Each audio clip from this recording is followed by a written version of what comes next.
Well, welcome to the Exit Strategy. This is Barry Moltz. This is a podcast where founders share real stories behind selling their businesses. From tough decisions to unexpected wins, we dive into what it really takes to walk away and what comes next.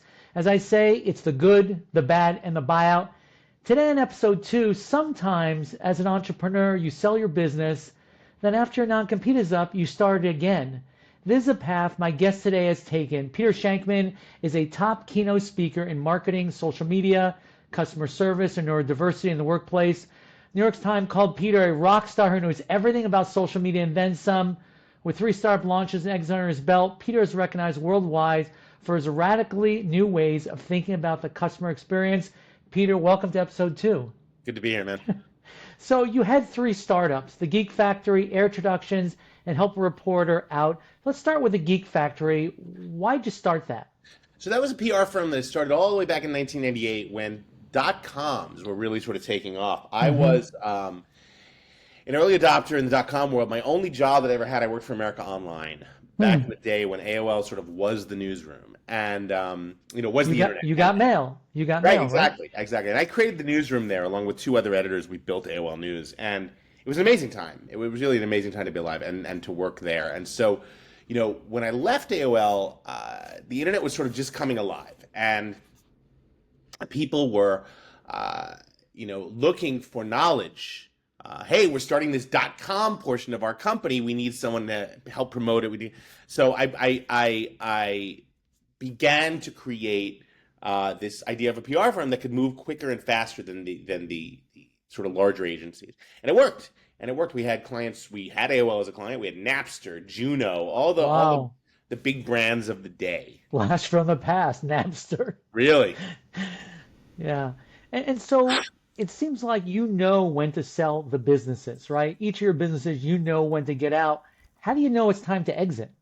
I think one of the key things for me is when it starts to get too easy, right? When things start to get complacent, when you start to feel like, okay, this isn't a challenge anymore, you have to ask yourself why, right? One of the key things that I always find out is why is it not a challenge? Why is it boring? Why is it, what's different here? What's changed? And normally, a lot of times I found out that, for instance, the .com set, it was like, okay, well, yeah, we have clients. No one's really innovating here anymore. I wonder if that's because .com is going to go away, right? And sure enough, we had a bubble. Interesting. Is that what happened with Help a Reporter Out? You started in 2010? 2000 Help a Reporter started in 2007. It was acquired in 2010. Right. And okay. The key for that was that our largest advertiser, a company called Vocus, just came in one day and said, hey, we're sick of advertising with you. I'm like, oh my God. They're like, no, we want to buy you. I'm like, oh my God. So it's sort of, look internally sometimes. Sometimes your biggest advertisers might be your best attraction. A lot of times, Peter, people want to sell when they're at the top, right? When they can maximize their financial return. But what you're saying is it's a lot more opportunistic for you. Either you're getting bored or someone approached you. You never actually went out and tried to solicit it because you were trying to maximize financial return. No, I was happy with what I was doing. It was working. I was looking forward to growing it. But they came in and made me an offer I couldn't refuse. And for that, it sort of became like, well, it would be stupid not to. Don't bite off your nose to spite your face, and don't not take a great offer because you think an even better one might be in the future. That doesn't necessarily mean it is. A lot of small business owners that I deal with can't take a great offer because they can't imagine, Peter, what they're going to be doing once their business is sold, right? Because so much of the identity of who they are tied to the business. What do you say to those entrepreneurs? I think a lot of it is, you have to understand that over time, you're going to start to grow. And for instance, every email I sent out came from peter@shankman.com, right? How would I possibly be able to leave that? Well, it was quite easy, actually. At the end of the day, a lot of people will follow you. So I let go of this huge mailing list for Help a Reporter, but all these people followed me. They stayed on Help a Reporter, but they also followed me on my personal list. And then when I relaunched as Source of Sources 15 years later, they were still there. But how did you switch not defining yourself by the business, so by Geek Factory or by Help a Reporter? How did you shift who you were? Because so many people have a hard time shifting. I think for me, a lot of it is, well, my ADHD helps tremendously in that Mm-hmm. everything in my life is 45 seconds, everything in my life is sort of, okay, let's see what happens now. Let's try something new. So for me, it was really about, even when I was running Help a Reporter Out, I was always talking about my skydiving, about, my travel, about my public speaking, about whatever. So as I kept doing things, it kept me going for what I used to continue to do, and what I was able to keep doing. So as I moved to something new, and I said, "Oh, I wonder what he's going to pursue now," because he always talks about all these different things he's doing. So it always seems like, I mean, you've always had a very big personality and you always had a lot of interest. So it seems like that's always the way you've lived your life versus some entrepreneurs, they live and breathe their company every day, the same day. It's just about that.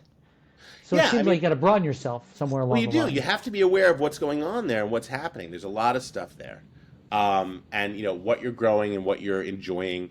Um, uh, so you ask yourself, what's different? What can I create that's different today? What can I highlight that's out of the ordinary of things that I normally do? I said at the beginning of the show, it seems like you're able to go back and recreate a business that you've already sold, right? So with Harrow, you now create this business, SOS, right? I created SOS because I didn't like what was happening to Harrow. Hmm. So tell us about that process. And is there any, I guess it's 15 years later, so there's no conflicts. There is no. I had like a 2 year out, so that was easy. Hmm. No problems there. I didn't want to go home again. I was enjoying the new stuff that I was doing, but I kept seeing people kept telling me what was going on with Harrow, and it was pissing me off because that was really my baby. It was my first child, and look, you can't control your first child after they leave the house, but over time, I just kept getting all these emails from people. Oh, we hate it. It's turning into something. You should restart it. I'm like, you should restart it. You And know. you did. I did. I didn't have it. After a while, I'm like, okay, the hell with it. I'll rebuild it. And I And relaunched it, and it's doing really well. so what are you doing differently this time than what in the previous iteration? I think one of the big issues wasn't what I was doing; it was what happened once I sold it. Is that once I sold it, the people who bought it, um, they didn't really care about it. They thought it would sort of run on its own, and it's very hard to make things that run on your own. You need to um, pay attention to it. You need to nurture it. You need to grow it. And one of the things that I kept doing was growing and nurturing and making sure that the wrong people weren't using the service. The company that bought it didn't do that, and so it became really big for spam houses and for SEO farming.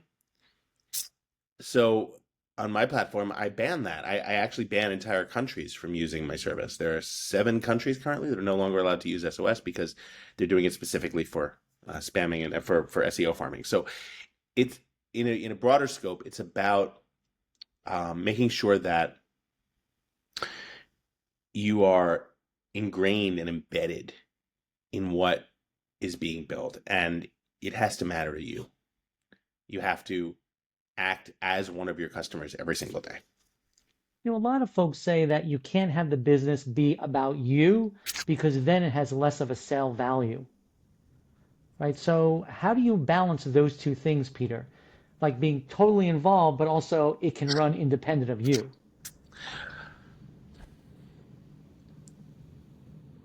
I think for me, what it comes down to is I don't spend a lot of my time on it. It takes a good decent amount of time, but not a lot every day, every single day.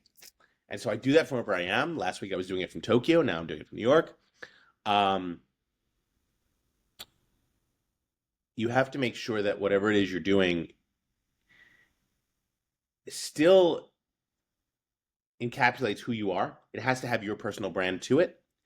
Um, the key is to get it working in such a way that it only takes you X amounts of minutes per day, but you're still involved. So you can see if there are any problems. You can't just let it run on autopilot. You have to be involved in some capacity. I think that anyone who doesn't want to do that needs to ask themselves if they're really doing the right thing, because what you're building, you'll always be building it. It's your thing, right? It has your name on it. So you want to make sure that you're building it the right way. But it gets to the point where you can either run it the right way, or you can have someone work it for you who's running it the right way.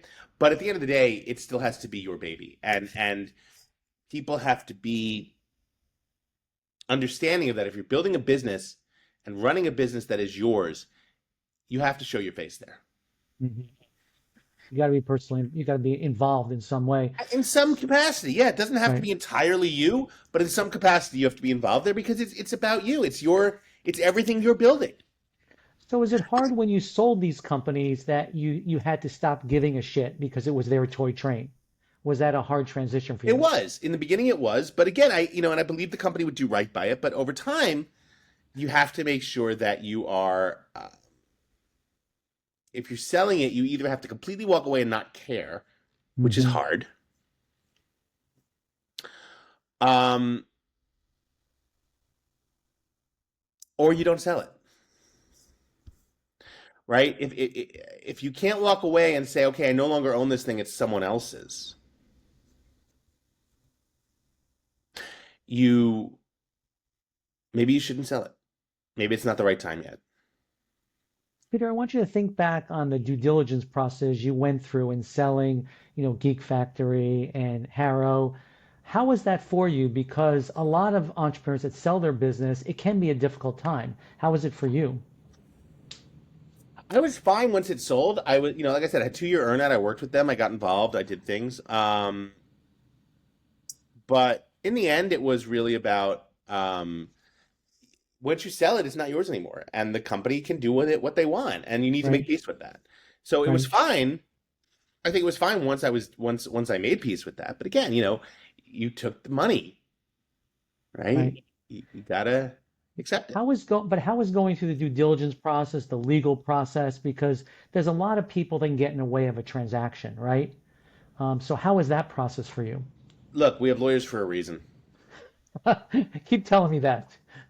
You might not love it, but we do have lawyers for a reason, and they exist to do a job.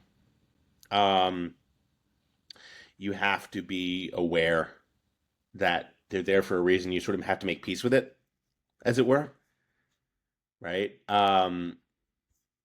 It is not the greatest thing in the world, but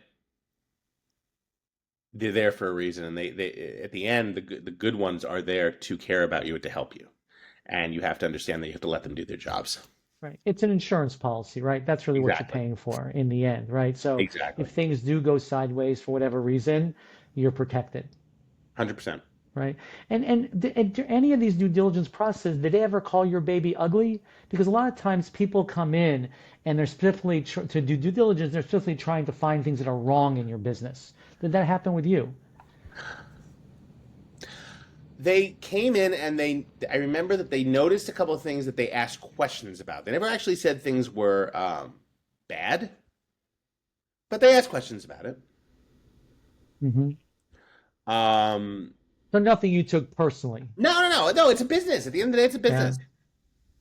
Yeah, because I think that's a lot of times when people go sell a business, they see it as their baby, and when they criticize their business or ask questions, they take it personally, and they just can't. Yep. So, any big stumbling blocks in closing the transactions? Where because a lot of times we see landlords get in the way, shareholders get in the way, just different kinds of things trying to hold things up. I remember it was we were waiting on one more document, but we were up against the timeline because the announcement was coming the next morning. And I remember Hmm. we worked until like 2 a.m. to get it done, and I had to be back up at 6 a.m. to get down to Washington D.C. to make the announcement. I remember I was tired. It's at least of that. You talked about there was like an earnout, right?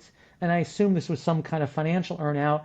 A lot of owners shy away from that because they feel like it's not the only thing they can count on is the money they walk away with. And sometimes people try to retrade deals and earnouts or they don't score it correctly. What was your experience like? The earnout wasn't too bad. Again, I think it was one of those first realizations that another company was controlling my thing, and I had to sort of shut up and back away a little bit. All of a sudden, I wasn't the one calling all the shots; someone else was. Hmm. But I think once you make peace with that, it gets a little easier. What was the earnout based on revenue or other kinds of It was milestones that based were on revenue. It easily? was based on continuation. It was based on growth of audience, really. Okay, 'Cause so it was easy to I measure. keep growing my audience. Yeah. is it was easy, it was really easy to measure. Yeah. So you're one of those serial entrepreneurs that keep starting things over and over and restarting things.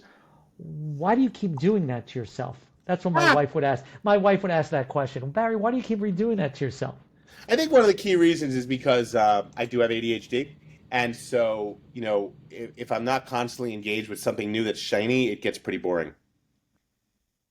And so what else is on the horizon for Peter Shankman coming up? Because it seems like you're involved in so many different things and you have so many interests. I have a whole bunch of ideas. I mean, there's several things that I'm working on. I'm looking at a couple of things outside the country, um, which I think in this current environment, uh, diversifying to not only in America is not necessarily a bad idea.